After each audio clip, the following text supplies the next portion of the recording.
But something that I've used as a kind of a key principle in my life, I'll call it, is always follow your interests. And if you always follow your interest, you will always arrive at the right destination all the time. I believe that through and through. That's what I've done with my whole life. That's what I started to do when I wanted to find my purpose and find my passions and become the best version of myself. I was interested in writing, and so I kept writing, and it led me to where I am now. And if I didn't follow that interest, I wouldn't have left the stagnation that I was stuck in for the first, 20 years of my life.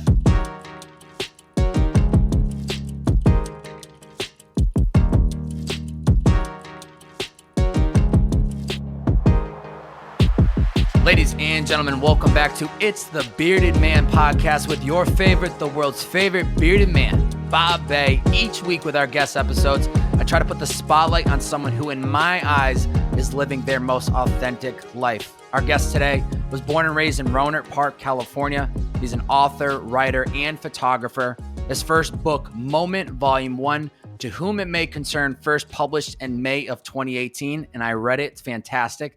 His next book, though, You Deserve This Shit, Get Unstuck, Find Your Path, and Become the Best Version of Yourself, is out now by the time this podcast drops. He's a previous guest for episode 123 of Purpose in the Youth podcast. For all the OG Bearded Man followers out there, today on the podcast, fellow bearded brother, Jordan Tarver. Oh, man. I got the chills right now, man. You got the chills? You fired up? It's good to be back in your presence. You know what? Be back in your energy. It's a little different than when we were in person in a studio, but yeah, thank goodness for these platforms that are allowing me to do these remote podcasts. And it's been I think when we were talking about doing this podcast months ago, I was so impressed. You're like, yeah, I got a book dropping in like 7 months. I'm like, wow, this guy is dialed in. He already is planning like way out. And I know at the time I wasn't doing remote, and you were trying to figure out like, well, I need to kind of know flight dates and all this stuff. And I'm just so thankful that I ended up started getting into this remote stuff, because it allows guests like you who don't live in California to just click on a link, do the podcast, click out, and you're already home. You're already where you live. So it's been super efficient during the pandemic, but really stoked to get into today's podcast with you today, man. Yeah, man. Thank you so much. And thank you for doing it online and making it work this way. I think I was talking to my girlfriend yesterday, and just like how cool it is that these platforms, like you're saying, how much it opens for you as a podcaster, and how many more people that you can interview and then also impact the people within their audience, because you can, get more people under your radar. So just happy that we can put this together. It's a game changer, my friend. So thank you for sending me the PDF version of the book. I'm very much excited to have the physical copy. Can't wait to actually like physically touch it and feel it. I've gone through about half the book. I've tried crushing through every like spare minute that I have some downtime. I'm like, I got to get through as much of this book as I can, because I want to understand the context of this book and have at least a conversation with some knowledge of like what he was trying to write. As I'm reading this, and as I've already read your first book was great. This second book is phenomenal. This is the book that I wish I had when I graduated college. It was the book that I would have needed, that would have gave me the permission to actually lean into the uncomfortable ideas of chasing the podcast, driving Uber to pay the bills. This was the book that I needed. And I can tell just from your first book to this one, and I think the first book is definitely, you can't really compare them because they're two completely separate intentions, and they're just too separate. But this one, when I'm reading it, I'm like, man, this guy was dialed in on what he wanted to say, how he wanted, like, you knew the grand picture before you even started really getting into it. How does it feel that now the book, especially by the time this podcast comes out, how does that emotion feel to like be giving this to the world? I've been talking with some friends lately about that same question. And it's like, I don't know if I feel excited, overwhelmed, nervous, stoked, or everything all at the very same time. All the emotions brewing. Yeah. And it's like, I think at the end of the day, like, it feels just really liberating for me, because I feel I was put on this earth to use my voice in many different ways. And I think writing is obviously one way I can use my voice. And so to be able to exercise that purpose right now in a time where people need something like this makes me feel like I'm in my power. I really respect the process. Like when I think about what it takes to write a book, I have nothing but respect, because it is literally something that you continuously chip away at for 6, 12, 18, 24 months. Mm-hmm. Maybe you have a couple eyeballs that reread it, give you some feedback, but ultimately it's like nobody really gets to see the final product until it's finalized. And like the amount of like thoughtfulness and like revisions and like, oh, I could go this direction and that direction. Like you really, from what I see outside looking in, and as I'm reading this book, you just like trust your gut of like, this is what you want to say. This is how you're going to say it. And you do it. And I think that's like the most beautiful thing about writing. That's why I like the audio, because I fire up record. There's no overthinking. You just got to go. There's no going back. There's no re-edit. It's just exactly what's coming top of mind. But what was the moment that kind of inspired you to start chipping away at this next book? Well, first off, I just want to say thank you for the compliments you've made so far. I feel really grateful that you were one of the early people that could read this book. You're actually the first person outside of my like immediate family to be reading this. Honored. So, just thank you for all the things you've said so far. Honored. But I think, the book, it really it came from a place, like, I knew I wanted to write another book after my first one, because that one, like you said, it was more of a passion project. I was a very, very green writer at the time, and I knew I wanted to put out something very professional. But it all kind of connects back to some experiences I had earlier in my life. In 2013, I had a near-death experience, and saw my life flash in front of my eyes as our car slid across a 5-lane freeway in Orange County. And that, to this day,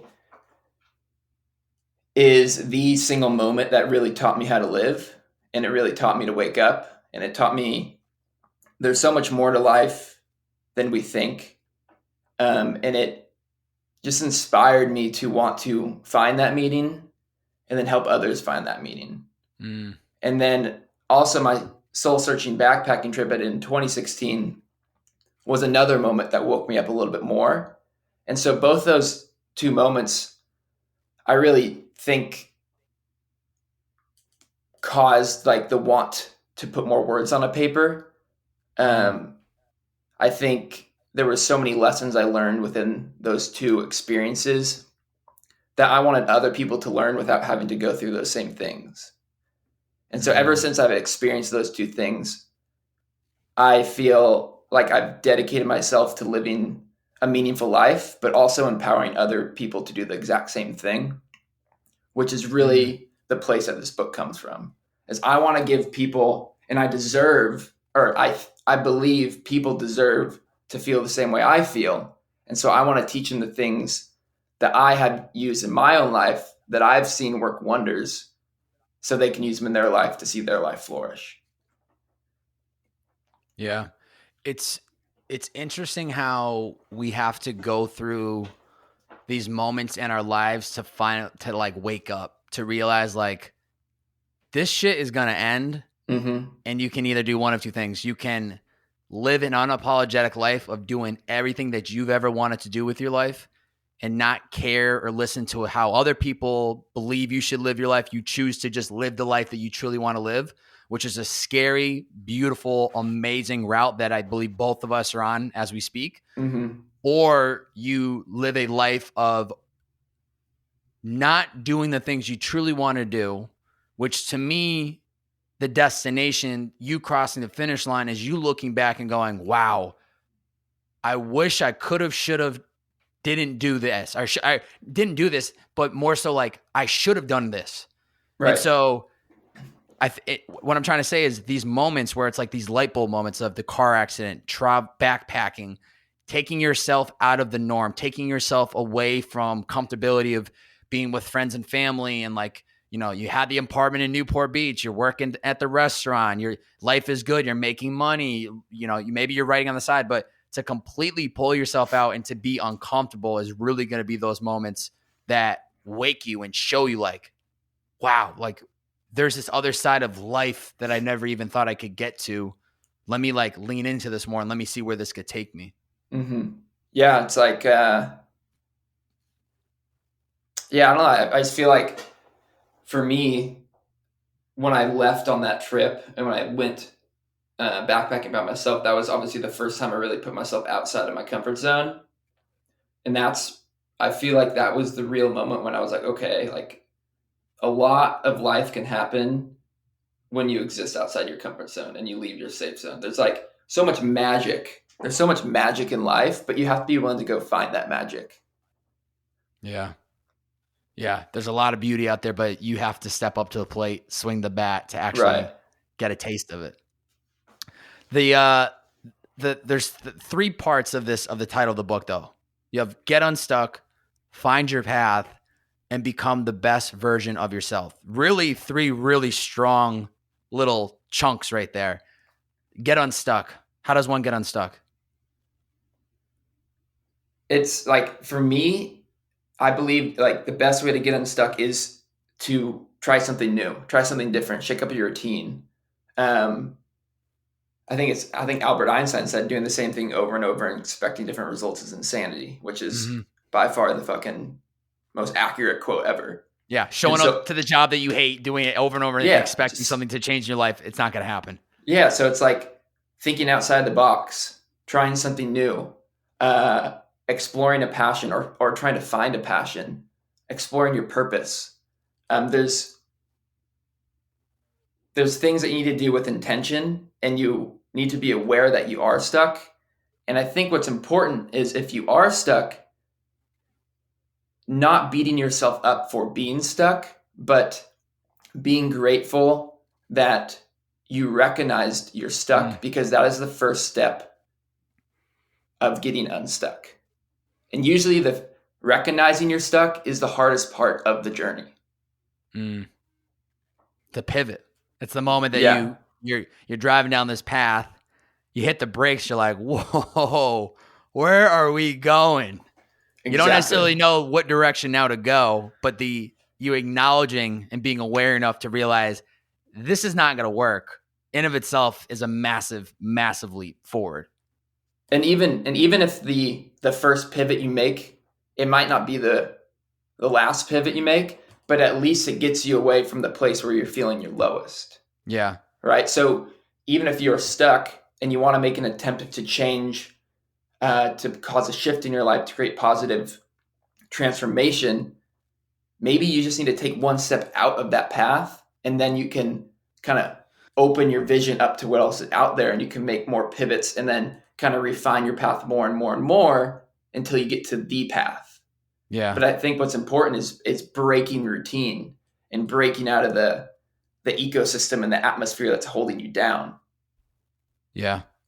So if you are aware enough to recognize this isn't working, you're stuck, but you acknowledge it, how does one gain the confidence to then make the next step going the opposite direction? I think what I've told people is you just got to try something new. You got to try something different. You got to try something that might feel a little challenging, and be okay that it's challenging, because I think there's a lot of growth and challenge. But something that I've used as a kind of a key principle in my life, I'll call it, is always follow your interests. And if you always follow your interest, you will always arrive at the right destination all the time. I believe that through and through. That's what I've done with my whole life. That's what I started to do when I wanted to find my purpose and find my passions and become the best version of myself. I was interested in writing, and so I kept writing.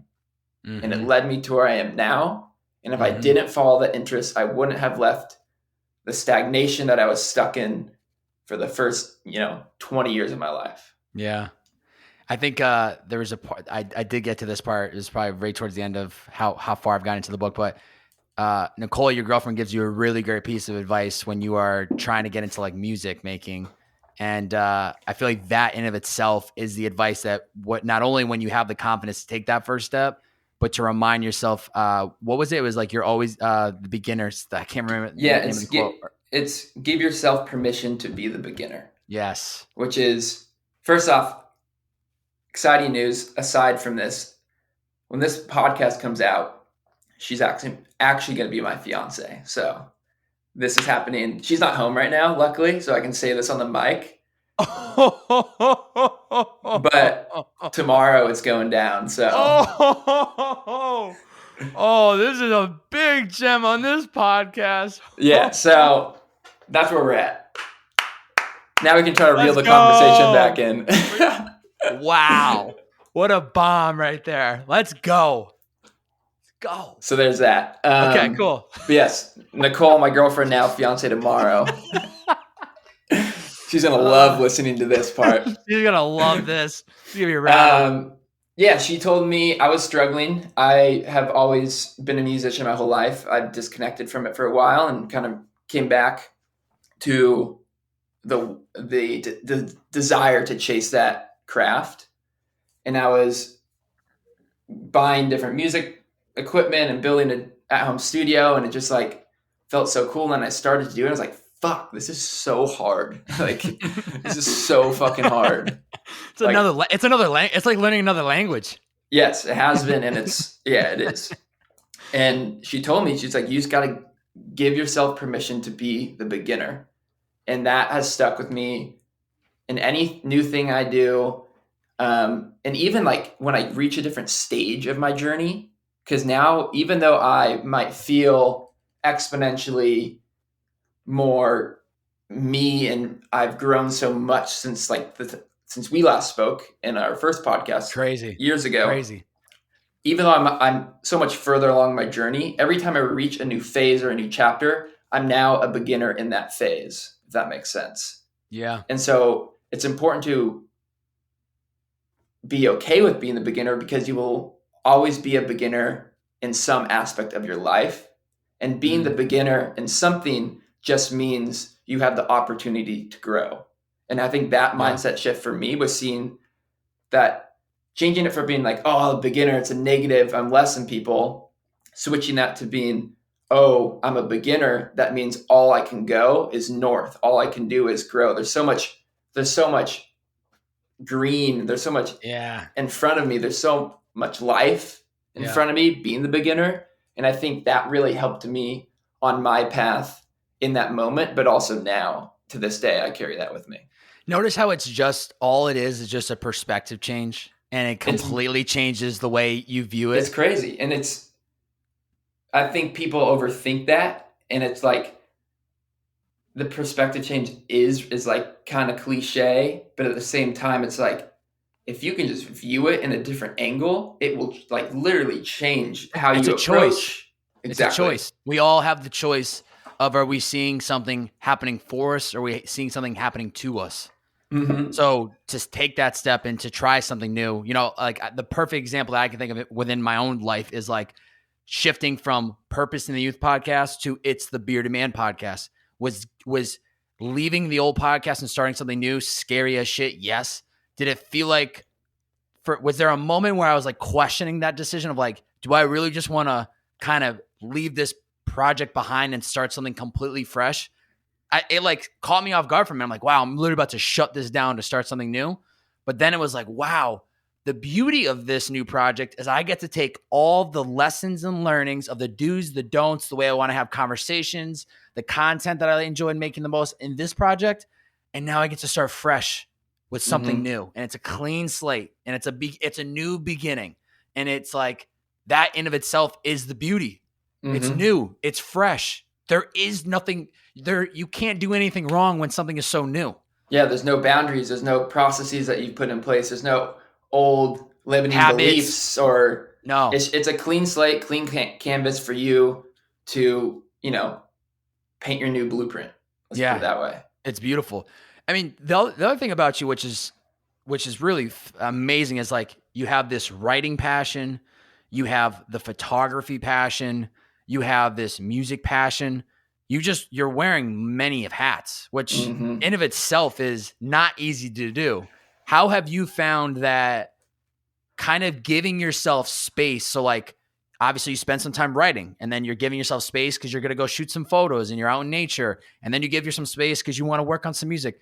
Do you find that like kind of having other things to work on gives you enough space so that by the time you go back to that main thing, you feel refreshed, you feel you're seeing things from a different lens? Like how is having all these creative passions helpful to you? Yeah, I think it like you mentioned, it's a very good way to have another outlet. I think I could say if I was just a writer through and through, and that's all I ever did, I feel like for me personally, that sounds very exhausting. I don't, I'm such a creative person. I'm such an artist that it feels restrictive to not give myself opportunities to create in other ways. And so I think having the different kind of outlets, I mean, self-expression is a huge thing for me. And so I love to express myself. And so having different ways to express myself, but also I can express myself through writing, photography, and music. And those are all connecting with different types of people that connect with different types of mediums. Yeah, that's good, man. You have to, like, assuming that you spending 10 hours a day on writing is going to help you publish the book 3 months earlier doesn't work like that. Mm-mm. It's totally just feeling the energy and like figuring out, like, truthfully, like what does that look like per day, that, you know, like 4 hours maximum writing and then I'm tapped out and everything else is going to be not of quality, because we just assume that the more time we put into something at a high level, it's usually the case. The more time you put in something, the faster you're going to get better. And yes, like you got to put in the reps, the 10,000 hours, but it's not like if I just stayed up for 10,000 hours straight and I'm immediately just going to be the greatest podcast of all time. I have to create that space to be able to think about, how did I approach that podcast? Did I like the questions that I asked? Like, I have to create the space in order to reflect and learn and then go back into the work versus just banging out episode after episode and just assuming like they're all just going to be great, you know? Yeah, I love what you said about the reflection, creating the space for reflection, because literally if you don't reflect, you'll never pick up on areas that can make you grow in your craft, whatever your craft may be. And so I think that's a very important thing. And anything you do in life is, making the space to reflect so you can grow in your journey, at work, in your creative, habits or your business. I think self-reflection and reflection on a project is key to moving forward. And when I say moving forward, it's like moving to your next evolution, not just doing the same thing again and again and again, and then not actually progressing. So I think you make a really good point there. What was one of the biggest takeaways or lessons you had with your first book that you took with you going into this next one? Don't worry about putting anything out. I feel like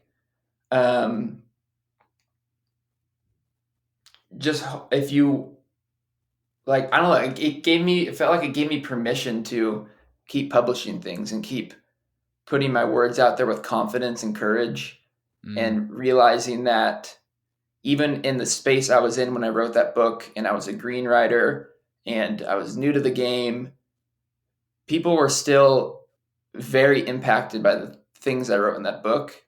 And to know I did that at such an early time in my career, it gave me validation that it's just always worth to put something out, because there is always someone out there that needs your help. There's always someone out there that needs to listen to your podcast, because there's a lesson or an interview that's going to resonate with them and possibly change their life.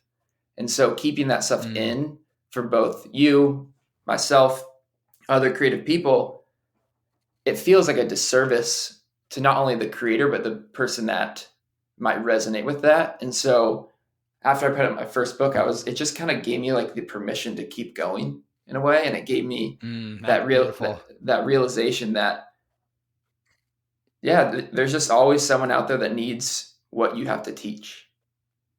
Yeah. You've already taken that first leap of doing one book, then now there's no there's no questioning like, should I do it again? It's just a matter of like, all right, what's the next subject? What's the next angle?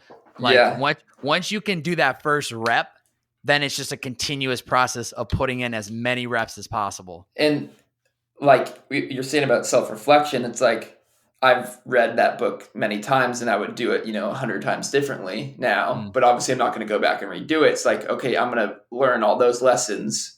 And then on this next one, I'm going to implement them. And so they're able to grow and become more and more refined as we move through the creative work. Yeah. Your best work is never going to be the first one. It's always going to be an evolution. Like I would cringe if I went back and listened to my first podcast. I think it was good for at that time. I think I did a great job. For sure. For where I am now, obviously you can't compare because it's just, this is somebody with 1 hour of podcasting under his belt to somebody now that's over 500. It's two completely different worlds. So no matter what, you are doing the right thing if you're always looking back on your work and going, I could have done this.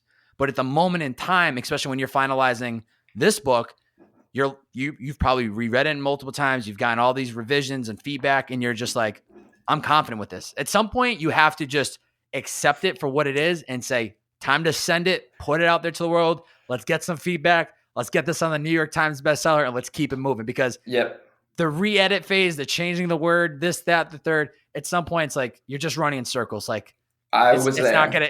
Yeah, I bet, right?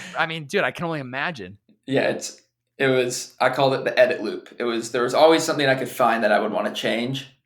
And I went through several revisions and several different interior designs of the pages. And I'm a perfectionist, which can also be a very toxic thing at times. And it was becoming kind of too much. And I was like, it is what it is. Right now it's done. Let's go. And then I made a point to choose a release date and just stick to it no matter what. And that's kind of how it motivated me to wrap it up. That's the best way to reverse engineer. Yeah. Put a date out there on the calendar. Once it's locked in, it's like, you better start making some decisions, my friend. Yeah. And time. It kicked my ass and kicked me into gear. I was picked June 9th and I was like, whoa, all right, let's go. It's time to wrap this thing up. Because if you don't have that date, you can be like, take a couple of days off. I'll review that chapter again one more time just to make sure it's all good. Yeah. But if you have that date, you're like, well, okay, we got to move on. Next. So. Yeah, that's great. You got to reverse engineer it. We kind of already went under, I think, find your path, which really is what we've talked about already. Like, you have to be willing to be aware enough to understand getting unstuck, but then be willing to throw yourself out there and to try things and see what sticks and to keep doing that. But the best version of yourself aspect, I had read, I forget what page it was on, but there was a part in the book where I think you had said I'm losing the quote. You're good. Take your time. No, you're right. This was what it was. It was through my own struggles, I discovered a handful of ideas, qualities, and tools that continue to help me every day in my own pursuit of living my best life. How do you ensure that every day you are taking steps in the right direction to help Jordan Tarver become the best version of himself? It's funny that you asked this question because I came up with a system. So I do my routine every day and all the stuff I kind of work through, and that kind of keeps me on my path of kind of chipping away at becoming a better person every single day. But I came up with a system called the boxes of fulfillment. And so the system is making sure you check off your boxes of fulfillment, or it could be anything, your boxes of becoming a better person. You can kind of change the name. But for me, for example, my boxes of fulfillment are waking up early, exercising, journaling, meditating, and doing something creative in the morning.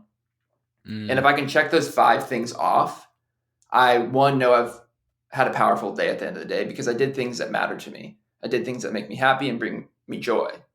And I feel like when you're living in that place of fulfillment and joy and you're exploring more things in life and you feel in your power, those things make me feel my power. They make me feel in control. I feel like you become a better person just naturally, because you're filling your life with positivity. You're filling your life with like validation that you belong, and the validation that you're in the right place at the right time. And so kind of just those little small things, they stack up before you know it. And if you do them 100%. often, that has helped me like a ton. And it's given me a sense of direction and a sense of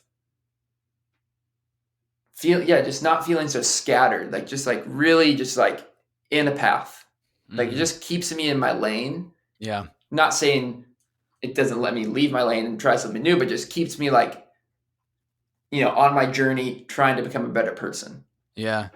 Boxes of fulfillment. I love that. I very much operate in that same space where it's like, I have those daily routines that I need to check off. And I understand that there's going to be days where I feel like I had a monster of a day. Like there have been days in the past where I have 2 podcasts lined up. By the end of the day, I'm just like, man, we crushed it. We got through 2 podcasts. Like, this is great. Living on a high life, did my whole morning routine. I'm dialed in. And then the next day, I'll have done all my morning routines, but I had no podcast lined up. I didn't necessarily have any pressing work to prep for the podcast. And then by the end of the day, I'm like, damn, like I didn't do shit today. Like, what are you doing, bro? Like you got to be working every single day. But I've recognized that as long as over the long term that I can say that I committed myself every single day to doing the things that help me get a little bit better every day. 1%. It's not 1%. These massive leaps in strides. Like we see the success. We see the person on the billboard. We see the New York Times bestseller. We see the top podcast in the world. We see the entrepreneur that exits for $1 billion. But what we don't see is their decision-making every single day to make small choices that stack up over that long period of time. And I think that's really what it comes down to. You write, I'm sure, it's to probably how you got this book finalized is you chipped away every single day, writing a little bit, maybe a page a day, maybe 2 pages, maybe some days you didn't write shit, but you consistently showed up over that period of time, which then at the end you had the final product. Yeah. My goal with the book was 500 words at minimum every day, Monday through Friday. Wow. How much is that? What does that average out? Like a page double spaced or? In like a book, like printed book form, on average, a page is about 300 words. So about a page and a half, I guess. So that was the every day. That was the daily goal. Some days it would be, longer, and some days I would have to push myself to hit that 500 because I wasn't feeling it. But doing that every day, like you said, 500 words doesn't take too much time to write. But if I do that every single day for 6 months, I have a complete book. And so it's breaking it down to that more fractional way to complete a goal and making it seem like you're not writing a book, but you're writing 500 words every single day. It's that perspective shift. And so if that's with anything, personal growth, like you said, 1% every day. It's not, I'm not out here trying to make headline breaking news that I became a better person. I'm just trying to wake up tomorrow and understand that I feel like I made an intention to stride further in my journey, no matter how far that stride was, but that intention was there. And I feel like I achieved at becoming, in some capacity, a better person in life. So when you're in that process, that flow of 6 months, Monday through Friday, you're writing minimum 500 words a day.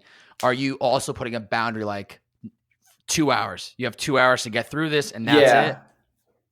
An hour to 2 hour. I kind of know as I continued writing the book, I was becoming more familiar with when my kind of brain power would hit the tipping point and kind of go on the back end. And I could tell when things felt like they weren't as intentional, or the power wasn't there and the passion wasn't there. And it's better to just stop and not keep going. But what I would do when I came back the next day, I would reread what I wrote the day before, just to kind of get back in my state of flow and that state of thought, and kind of make sure everything ended how I wanted to. That kind of self-reflection thing to make sure I can carry that forward. In the book, there's a quote you say, it was in the middle of a sentence and I just pulled it because I'm like, they need to put this on a billboard so that everyone can hear it. There's always more work to do. There's always more work to do. Always. How important is shifting our perspective from thinking there is this magical destination that we just need to get to tomorrow or next week, and shifting into instead, this is just a never-ending, beautiful journey into the unknown of wherever it's taking us? Well, I think there's like, when you look at it, there's more work to do. It might sound like a negative connotation at first, right? Totally. Like, oh, fuck, totally. I gotta do more work. I gotta get back to the grind. That's what it sounds like. Exactly. Totally. But and you said it right. Like, destination. My thing is your journey of self-discovery, your path of becoming a better person. There is no end. There's no end to that, because you can always become a better person in some capacity, right? And so when there's more work to do, the way I look at that is that's exciting. I have an opportunity to go find more. I have an opportunity to seek more, to add more value to my life, to other people's lives. I have endless opportunity to live my purpose more. I have endless opportunity to step into my power more. I just have to do the work to do it. Yeah. And I know how that feels. I know how I feel when I feel like I'm more in my power. I know how I feel when I feel like I'm living my purpose more than the day before. And that makes me feel fucking good.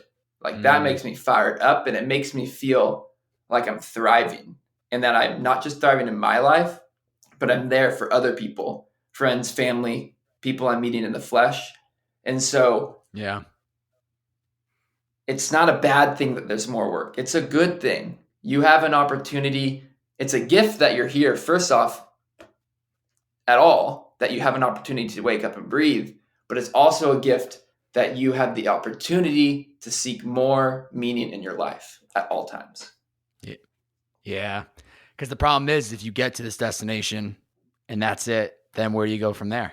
You got to find the next thing. You have to find something that, like, you want something to you always want the passion or your purpose to be that work in progress, because it's allowing you to do this for your entire life. You know, I think the biggest shift is when you go from, and I'm sure you felt this similar, is like when you're starting off in your writing career, I'm starting off in my podcast career. I feel like I have nothing but to prove to the world of what I'm capable of doing.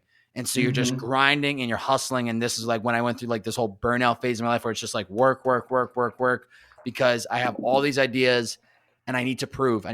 Nobody's like understands what I'm seeing. Similar to you as a writer, nobody understands what you're visioning as what your pieces can come out to be like.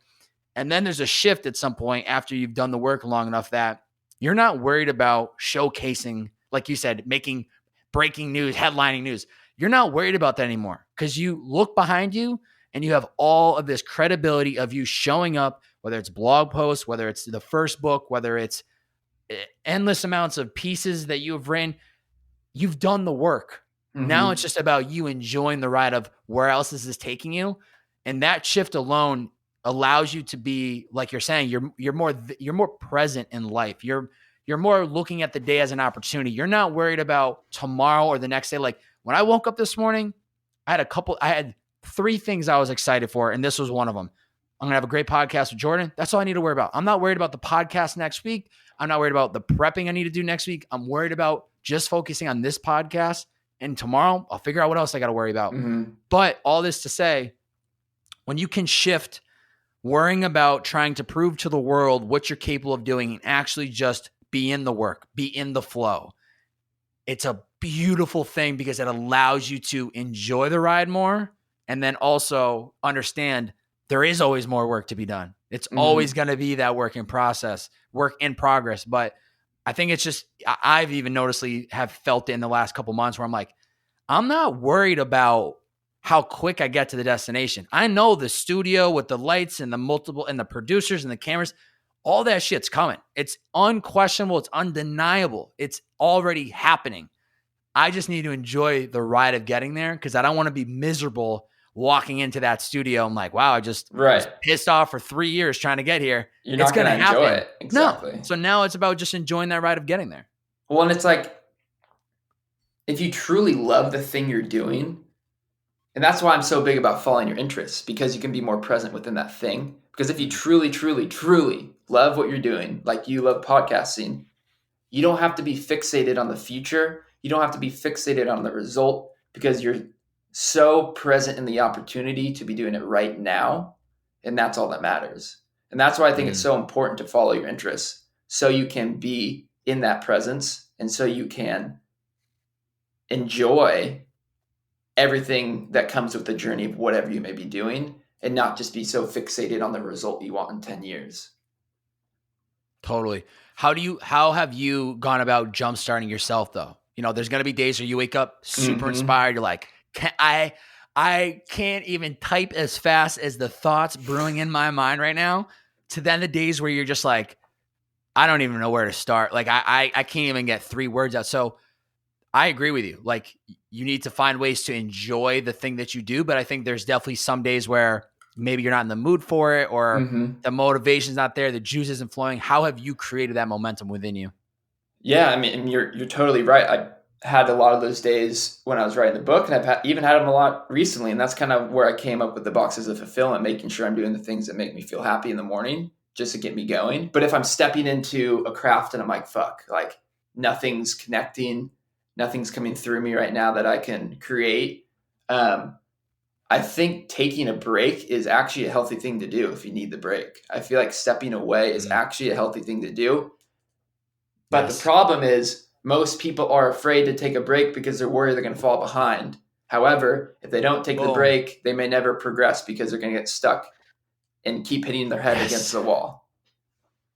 So my advice is gem right there. Step away, do something different, whatever that may be in your life. Don't try to keep hitting your head against the wall, because you're not going to go anywhere.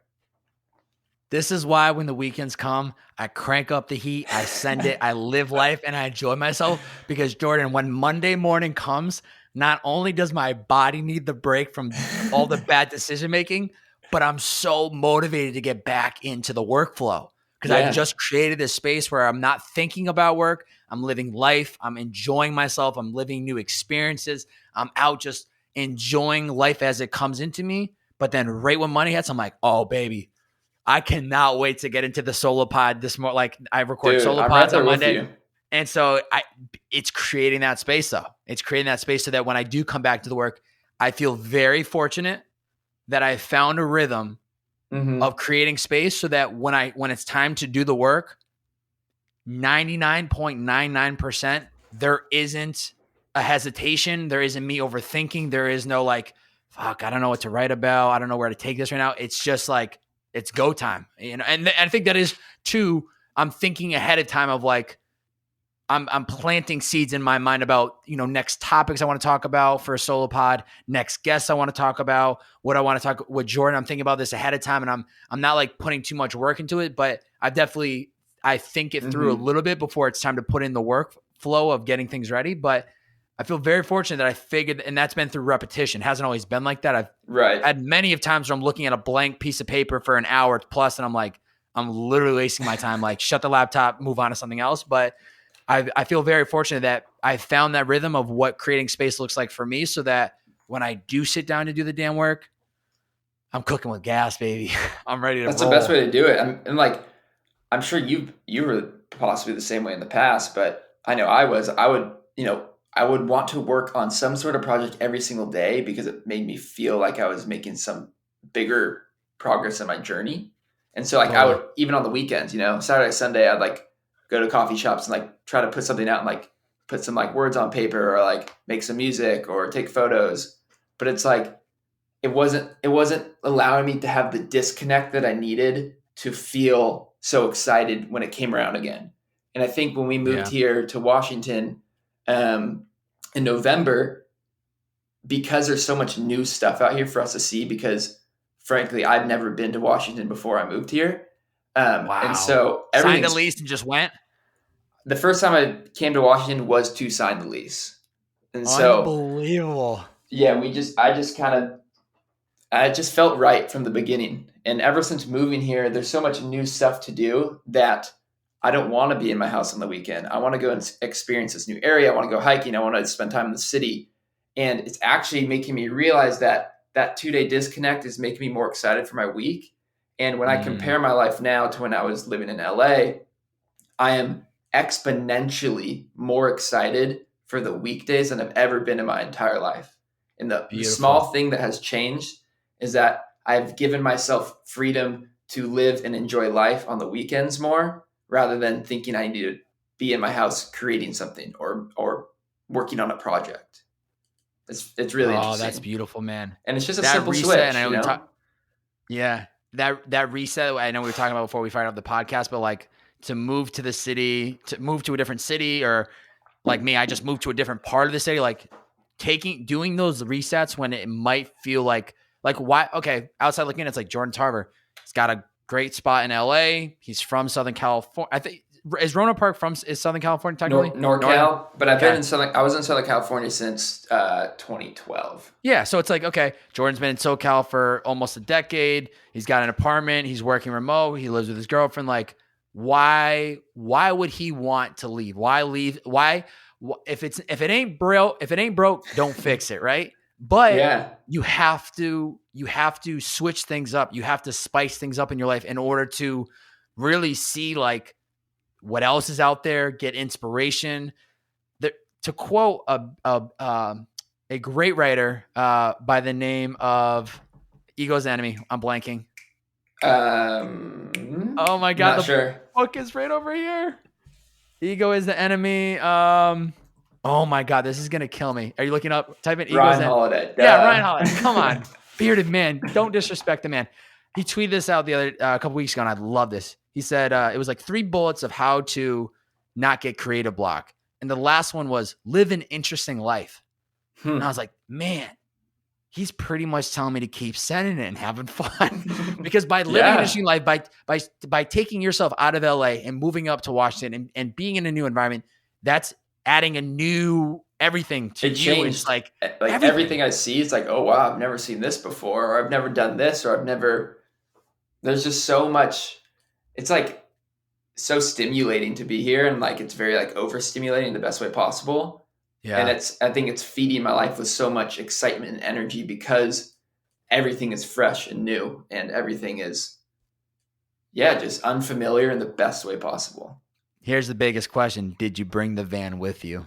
The van is here. Oh, man. I'm taking it out next weekend. Oh, man. Yes. We have, a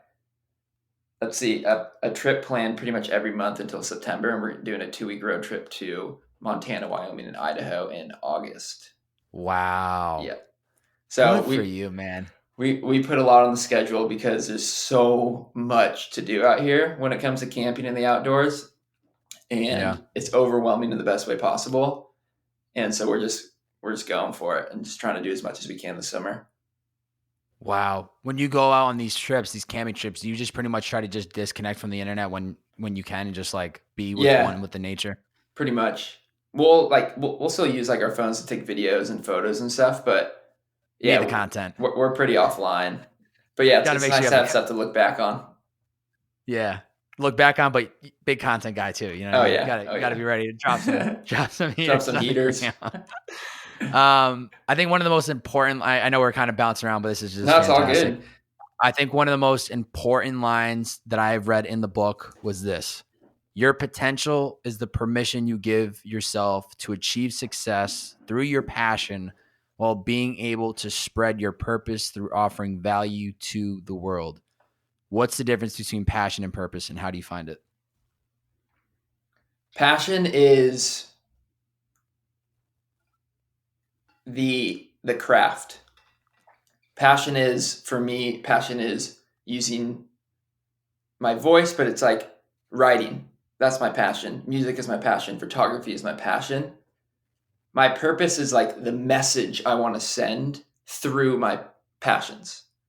So like my purpose is to heal people with my creativity, right? And so everything I put out is to help people improve their lives, feel emotions they've never felt, and live a more meaningful life.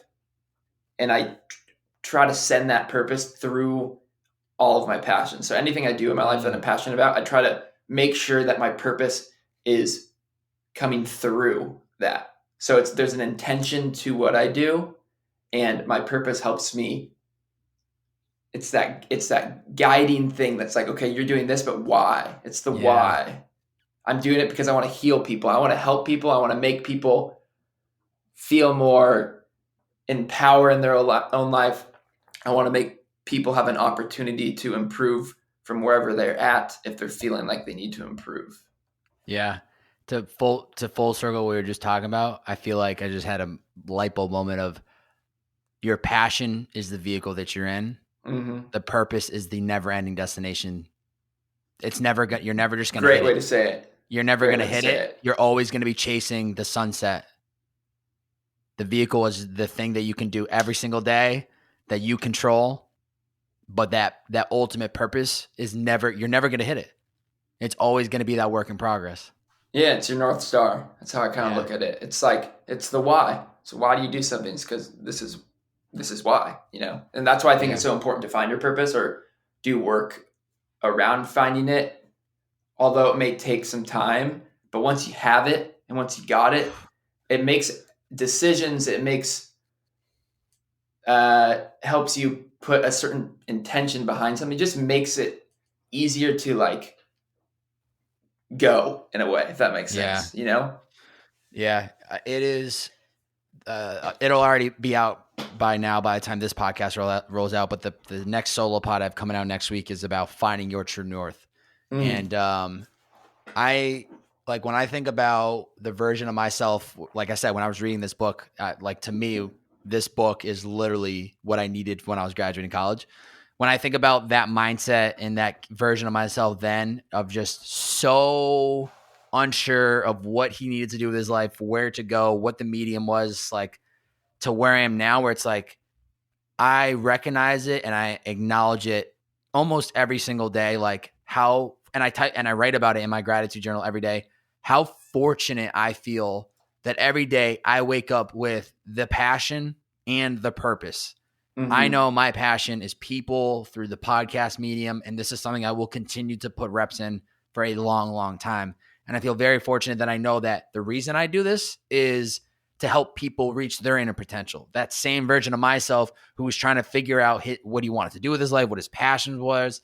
I'm still creating for that younger version of myself, but just having an understanding of the true north allows us to be in such a different flow of life where there's a lot of other things that can pull you in different directions, but you're going to assess, does it actually come back to my true north? Like I'll give you a great example. Right now, the bearded man's throwing freaking hook shots in the dating scene of LA.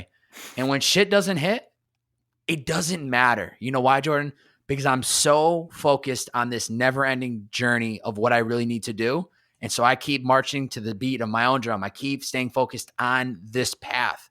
But there was a time in my life where I would send these Hail Marys and then I'm like, I'm attached trying to chase this person, trying to chase that person.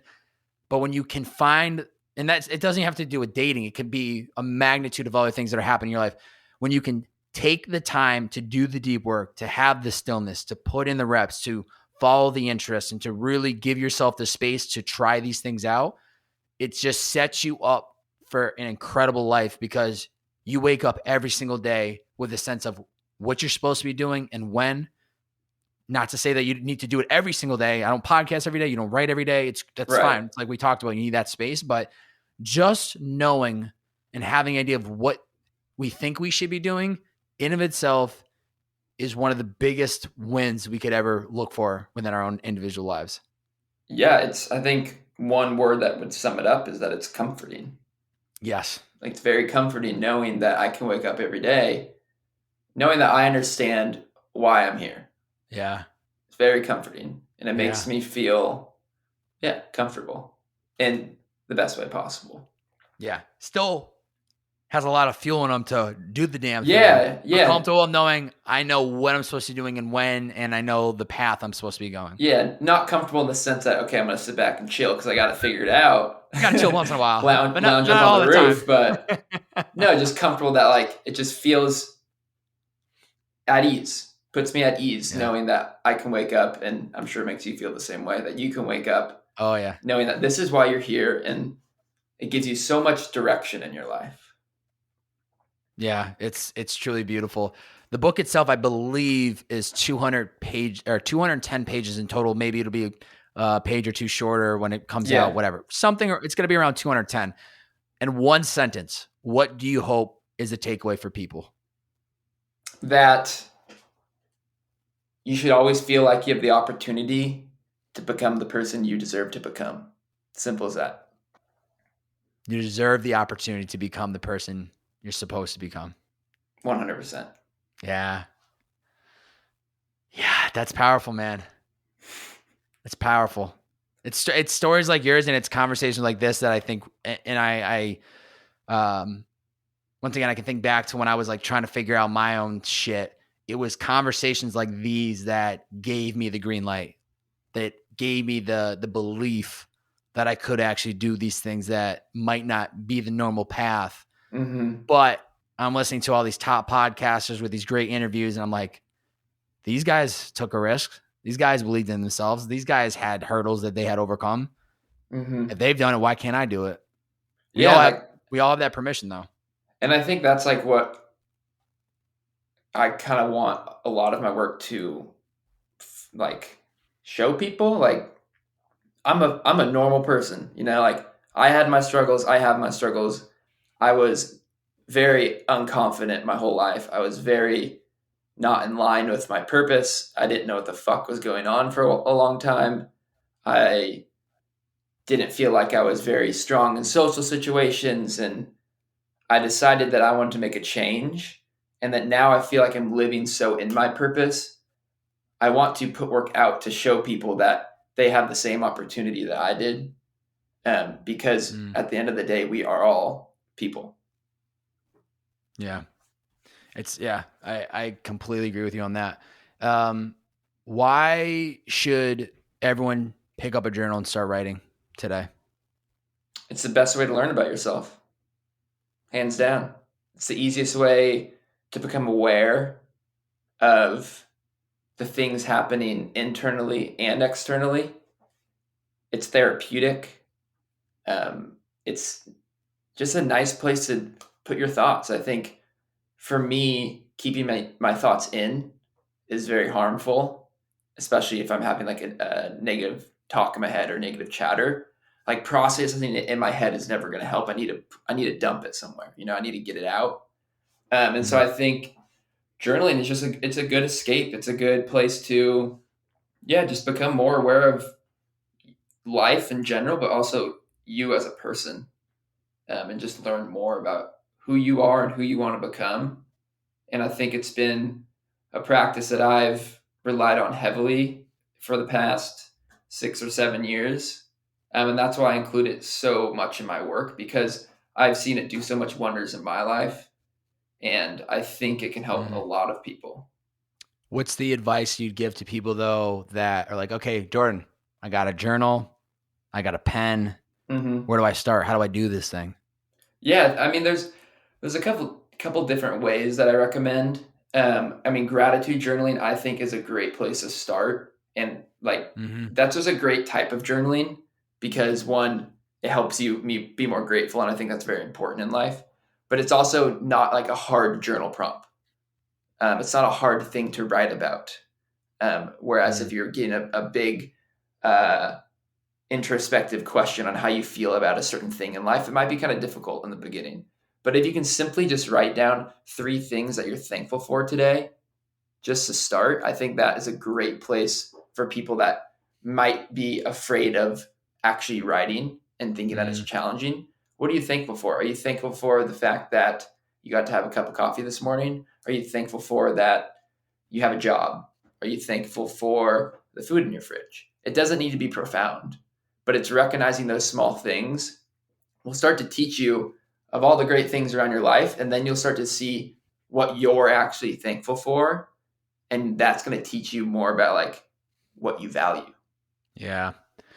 The gratitude journaling has been such a game changer because then It's huge. You stop worrying about needing the car, needing like the everything that you don't actually need to be happy, you stop looking for these like spikes in your life, like going to a concert, going to the bar, going out to dinner. Like, you don't need that to be happy. You recognize that you can be happy just being here and the small things in your day that, I mean, it's just like, I preach it. I talk about it so much, but one of the best changes I made, even since October last year, was doing a gratitude journal every single day. And it just sets the greatest intention for the day ahead.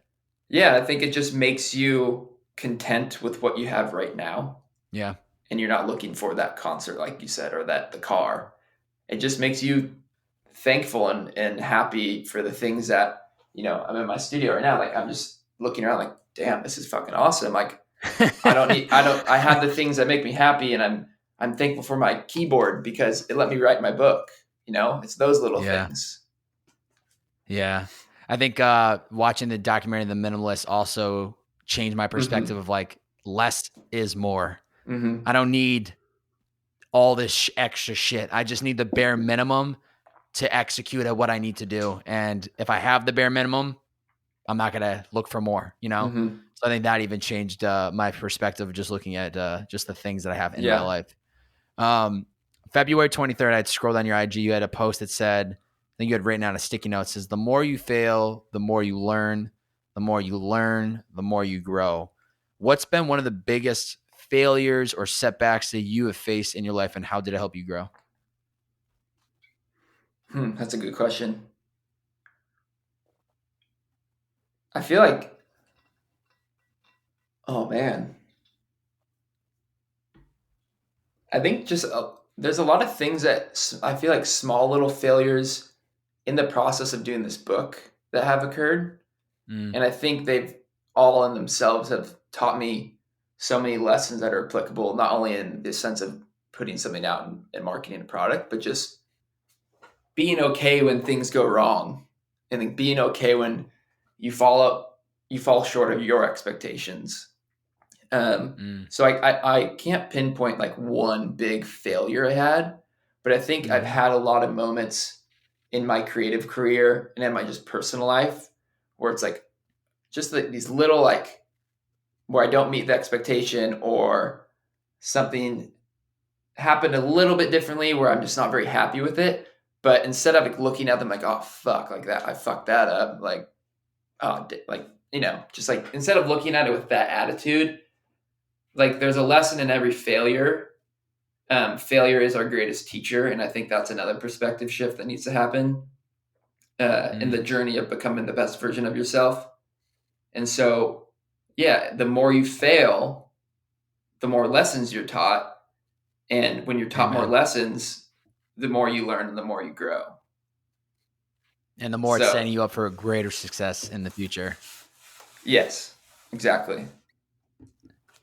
Yeah, I did a podcast with the founder of Liquid IV a couple weeks ago, and this line he said, I'm like, man, this is gold. He said, I was talking to him about failures, and he said that every decision is either a winning decision or it's a learning opportunity. And it's just like what you just said. It's like, I either made the right decision and everything worked out, or, okay, it didn't work. What do we learn? How does it set us up for future success? Move forward.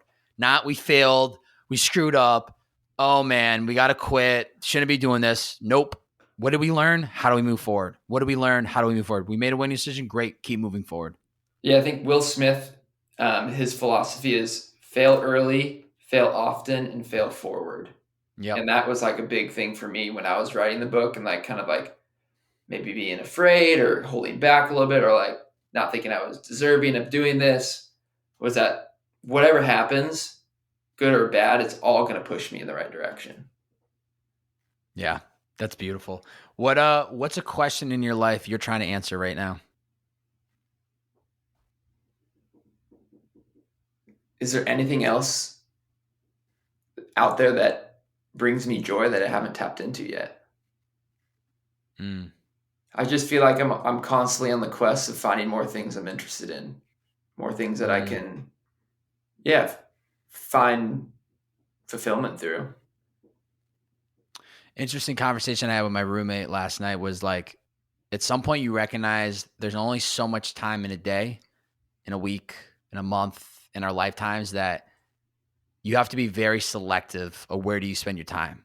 Mm-hmm. You can't become the expert in every single possible thing.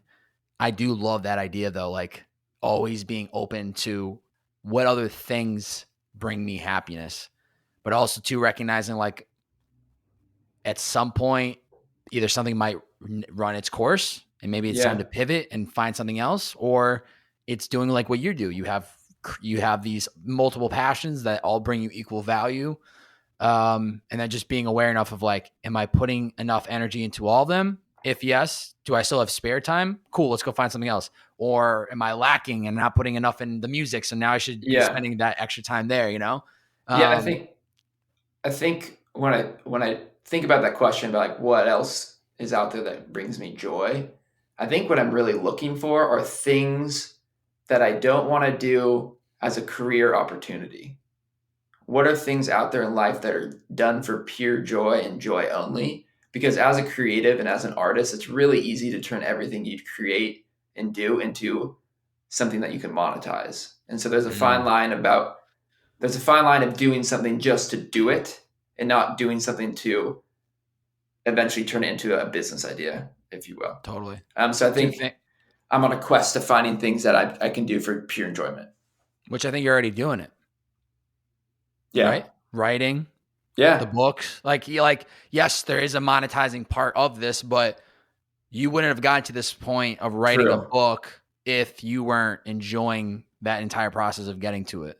Or the photography. Like, I would argue that you're already in that. You're already taking strides and doing the things that you would continue. This is what I was trying to say before, or I was about to say is, you have to ask yourself, would I continue to be doing the thing I'm doing right now, even if I couldn't make money doing it for the rest of my life?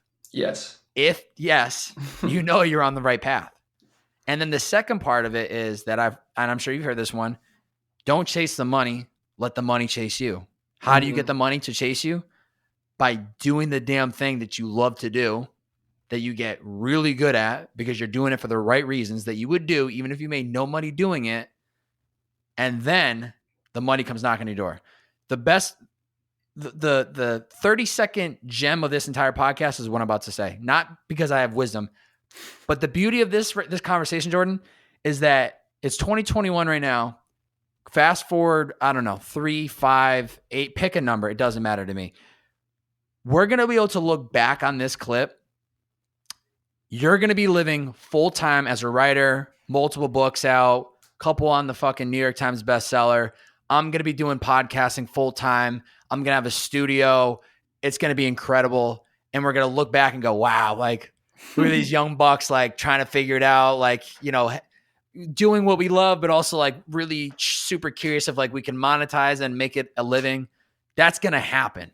Yeah. And so I just think we're both in a great position of just, like, in that flow, doing what we're supposed to be doing, we're doing it for the right reasons. Mm-hmm. And at some point, the money is going to come chasing us to the mountaintops, my friend.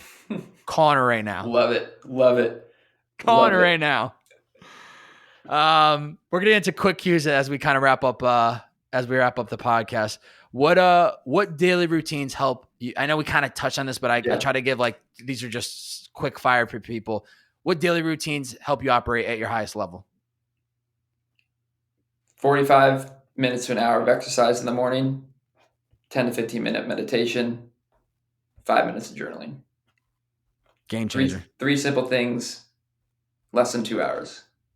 Love that. Love that. I'm all for it, and I do all three, so love that. If you had to tell yourself one motto every morning, what would it be? Well, right now, it changes, I think. Right now on my wall, it says you can't rush greatness. Ooh. So that's what I've been telling myself for the last couple of weeks. You can't rush greatness. That's great. Literally. That's truly great. I love that. If you could gift one lesson to the world, what would it be? Follow your interests. You know why? Because you deserve this shit. Exactly. You deserve this shit. You follow your interests. I didn't mean to steal your fire, but I felt it was coming. What's an area of your life you need to put more effort into? community. I think moving up here, I have a lack of in-person community right now. And that's something that I've been talking about lately that I want to focus on more in the next, coming months. In-person community. Yeah, it's definitely one of the harder parts about moving to a new city, as I would imagine. And it's a weird time to meet new people. Oh, yeah, I know. So, I mean, luckily, I think we're getting to see the light at the end of the tunnel pretty soon, but definitely understanding of not ideal for. Yeah, but I think community is something that I definitely want to, focus more of my efforts into. Yeah, I love that. What's the first step anyone can take to reaching their inner potential? Stepping outside your comfort zone. Easy. It might be scary, but it's the best thing you can do. Yeah. Just do the damn thing, ladies and gentlemen. As we wrap up this podcast, I always allow the guests to put a challenge out there to the listeners. If they've gotten through the past 70 minutes of the podcast, they're still with us right now. What is one challenge that you have for the listener today? Write down 3 things you're grateful for, and then challenge yourself to do it again tomorrow. Do it. It works. I can tell you right now, it has worked a lot it's worked unbelievably well for me. And it's a great first step for people to remind. I mean, it's a good challenge that you can do easily daily. Jordan, absolute pleasure, my friend. I can't, like, the fact that it's already been 70 minutes blows my mind, because I feel like the flow is just in the moment, but so much respect for you, brother. Just seeing your growth. And as I'm seriously, as I was reading this, I still got the second half that I got to get through. But as I'm reading this, I was just like, I knew you were going to put out a great piece of work. And it was even when we did the first podcast, you had gifted me the book. You're actually, truthfully, and it's just light bulb moment, but you're the reason I even got back into writing, reading was the Compound Effect. That completely changed the direction of my reading career. I wouldn't have the 40 books on my shelf if it wasn't for you. So I appreciate you gifting me that book. But it was interesting with your first book. I got it, and then it just was there, and I just forgot about it. And then it was 6 months after we had met that I was ready to read a new book, and I was like, oh, I already have a book. Let's just read Jordan's book. And it was incredible. But to read the book now, your second piece, you are phenomenal, dude. Wow, thank you. The writing is extremely well. To me, you're just dialed in. You went into this with a vision. I'm sure there was a lot of re-edits, but it's very thoughtful. It is truthfully the book that I would have needed and looked for when I was graduating college and didn't really know what I wanted to do with my life. That was kind of looking for permission to chase the thing that I really wanted to do. But to read it and to see your growth, man, it's phenomenal. And appreciate you taking the time. And I think this is going to be a really good podcast for people that are listening today, that even if they're already on the right path, this is just going to add more fuel to the fire.